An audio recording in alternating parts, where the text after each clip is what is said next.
નમસ્કાર, આપ જોઈ રહ્યા છો નેશન પ્લસ ન્યૂઝ। હું છું આપની સાથે હેતલ ભગત। આજે વડોદરા વકીલ મંડળની ચૂંટણીની શરૂઆત થઈ ગઈ છે, ત્યારે બરોડા બારના પ્રમુખ પદના બંને ઉમેદવાર નલિન પટેલ અને હસમુખ ભટ્ટ સાથે નેશન પ્લસ ન્યૂઝના ચીફ એડિટર વશિષ્ઠ શુક્લાએ ખાસ વાતચીત કરી હતી। જોઈએ બંને ઉમેદવારોએ શું કહ્યું। નમસ્કાર, નેશન પ્લસ ન્યૂઝમાં આપનું હાર્દિક સ્વાગત છે। હું છું વશિષ્ઠ શુક્લ। વડોદરાનો પ્રતિષ્ઠિત અને બુદ્ધિજીવી વર્ગ મનાતા વકીલોની આજે ચૂંટણી છે। વડોદરા વકીલ મંડળની ચૂંટણી એ એટલા માટે મહત્વની છે કે માત્ર ને માત્ર વડોદરા વકીલોના કોર્ટ કેમ્પસમાં મળતી આંતરમાળખાકીય સુવિધાઓ સાથે જે જુનિયર વકીલો છે એ પોતાના ભવિષ્યની કેડી કંડારી શકે તે માટેની આ ચૂંટણી યોજાઈ રહી છે। દર્શક મિત્રો, વડોદરા વકીલ મંડળની આ ચૂંટણી છેલ્લા કેટલાક સમયથી વિવાદોના વંટોળમાં ફસાયેલી છે, પરંતુ આજે જ્યારે આ 3000 કરતાં વધારે વકીલો પોતાના મતાધિકારનો ઉપયોગ કરવાના છે, તો આપ જોઈ શકો છો કે જે મતદાનની પ્રક્રિયા છે એ ખૂબ ટૂંક સમયમાં શરૂ થવાની તૈયારીમાં છે અને તમામ પક્ષો પોતપોતાની જીતના દાવા પણ કરી રહ્યા છે। સૌથી મહત્વની વાત એ છે કે પાછલા વર્ષે જે રીતે પરંપરાગત હરીફો ગણાતા હસમુખ ભટ્ટ અને નલિન પટેલ વચ્ચે પ્રમુખ પદના ઉમેદવારનો જંગ જામવાનો છે। દર્શક મિત્રો, મારી સાથે હસમુખ ભટ્ટ છે, જે પ્રમુખ પદના ઉમેદવાર છે। હસમુખભાઈ, છેલ્લા કેટલાક સમયથી જે રીતે વાકયુદ્ધ ચાલી રહ્યું છે, તો આ વખતે શું બીબીએમાં પુનરાવર્તન કે પરિવર્તન? હવે વડોદરા વકીલ મંડળની મતદાન શરૂ થઈ ગયેલું છે। હવે પુનરાવર્તન અને પરિવર્તન તો વડોદરા વકીલ મંડળના મતદારો નક્કી કરશે અને એ જે કરશે એ 6 વાગે આપણને ખબર પડશે। બરાબર, પરંતુ હસમુખભાઈ, છેલ્લા કેટલાક સમયથી આપ જે રીતે આપના મતદારોને કન્વિન્સ કરી રહ્યા છો કે જે પોલિસી મેકિંગ ડિસિઝન્સની વાત હોય, તો આપ શું માનો છો કે આ ગયા વખતે જે બહુ ખૂબ નજીવા અંતરથી ચૂંટણીની હાર જીત નક્કી થઈ હતી, તો આ વખતે એમાં બદલાવ થશે કે કેમ? અત્યારે દડો મતદારો પાસે છે। મતદારો જે કરશે, મતદાન થયા પછી એની ગણતરી થશે એટલે આપણને ખબર પડશે કે દડો કોની બની ગયો। પરંતુ છેલ્લા કેટલાક સમયથી જોયું છે કે છેલ્લા 36 કલાકમાં જે રીતે આક્ષેપો પ્રતિ આક્ષેપોનો દોર વધ્યો છે, આપ માનો છો કે જે મતદારો છે એની પર આ વાકયુદ્ધની અસર પડશે? ના, આક્ષેપ પ્રતિ આક્ષેપ જે કર્યા છે એ બિલકુલ ખોટા છે અને મતદારો બુદ્ધિજીવી છે વડોદરા વકીલ મંડળના, અને એની તુલના નહીં કરે। આક્ષેપો ખોટા છે કે ખરા છે એની તુલના કરશે, પરંતુ મારો 3 વર્ષનો વહીવટ ને હાલના પ્રમુખના 2 વર્ષના વહીવટની અંદર ની જે છે એ તુલના કરી અને એ મતદાન કરશે। પરંતુ આપ માનો છો કે જે જુનિયર વકીલો છે એ લોકોને આ ભવિષ્ય માટે પણ આ ખૂબ મહત્વની ચૂંટણી છે, તો આપે માનો છો કે એમને એક સાચું અને યોગ્ય માર્ગદર્શન મળે એ પણ સૌથી મોટો પ્રાઇમ ફોકસ હશે? વકીલ શ્રીઓને, જે જુનિયર વકીલ શ્રીઓ છે એના હિતની અંદર જે કંઈ કામ કરવાનું હશે તો હું જીત્યા પછી કરીશ। બિલકુલ, આ હતા હસમુખ ભટ્ટ કે તેઓ પ્રમુખ પદના ઉમેદવાર છે અને એમણે જણાવ્યું કે આક્ષેપો અને પ્રતિ આક્ષેપો ભલે થયા છે, પરંતુ આખરે જે બોલ છે એ મતદારોની કોર્ટમાં છે, ત્યારે આગળ સાંજે 6 વાગે ખબર પડશે કે આખરે મતદારો કોની પર જીત્યા છે। નલિન પટેલ, આપ શું માનો છો કે ફરી એકવાર પુનરાવર્તન?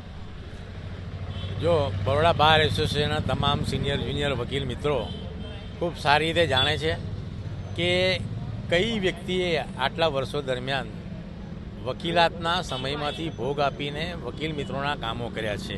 પહેલી વસ્તુ આ।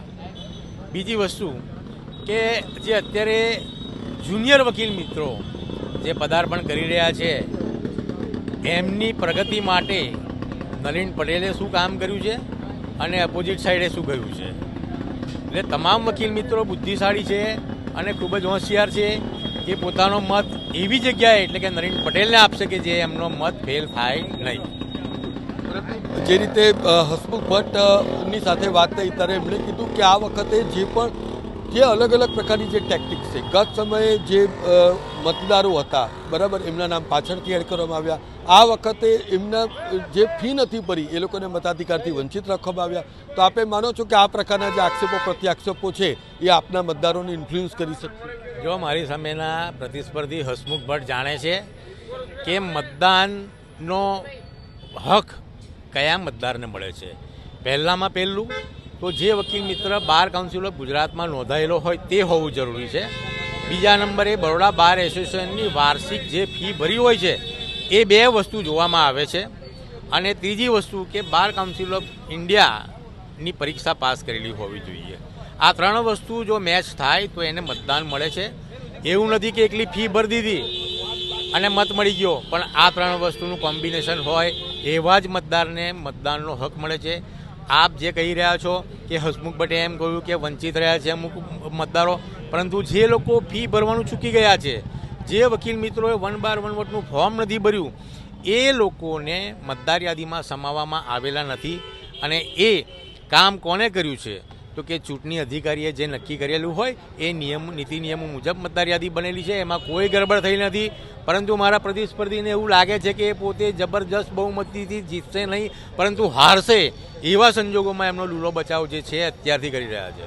પરંતુ આપને એમ લાગે છે કે જે વખતે નેશન પ્લસ ન્યૂઝ સાથેની ખાસ વાતચીતમાં આપે જે હિસાબોની ગડબડી પર જે સીધો જે હાલના જનરલ સેક્રેટરી પદના ઉમેદવાર અને હાલના પ્રમુખ પદના ઉમેદવારની ઉપર સીધો સરસંધાન કર્યો છે, તો એને લઈને આખો જે આપના કેમ્પમાં એક અલગ પ્રકારના માહોલનું સર્જન થયું છે એવું લાગે છે આપને?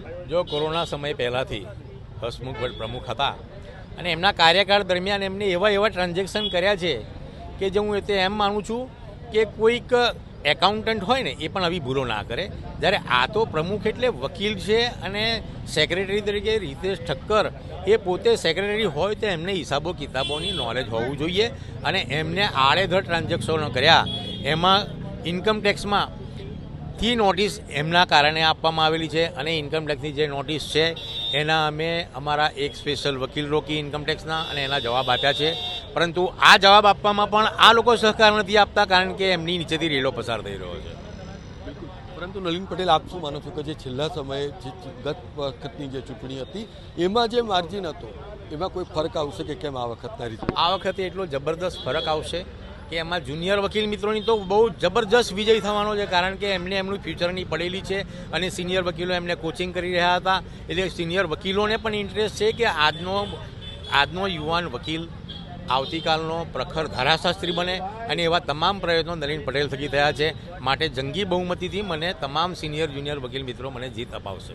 બિલકુલ. તો દર્શક મિત્રો, આ હતા વડોદરા વકીલ મંડળની ચૂંટણીના પ્રમુખ પદના ઉમેદવાર. સૌથી મહત્વની વાત એ છે કે જે રીતે નલિન પટેલે કીધું કે આ માત્ર ને માત્ર પ્રમુખ કે ઉપપ્રમુખનો વિજય કે પરાજય નથી, પરંતુ જે મહિલા વકીલો છે અને ખાસ કરીને જે જુનિયર વકીલો છે એના ઉદ્ધાર અને એના ઉત્થાન માટેની આ ચૂંટણી છે. ત્યારે આગામી દિવસોમાં જે રીતે આક્ષેપો પ્રત્યે આક્ષેપોની સાથે જે વાયદાઓના દોર છે એમાં કેટલો દમ છે એ આજે જ્યારે બેલેટ બોક્સ ખુલશે ત્યારે નિશ્ચિતપણે ખબર પડી જશે. એમાં કોઈ બેમત નહીં હોય.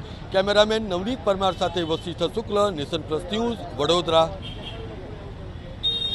સમાચારોનો સતત અપડેટ મેળવવા માટે અમારી નેશન પ્લસ ન્યૂઝની યુટ્યુબ ચેનલને સબસ્ક્રાઇબ કરો, બેલ આઇકન દબાવો અને ફોલો કરો ફેસબુક, ઇન્સ્ટાગ્રામ અને ટ્વિટર પર.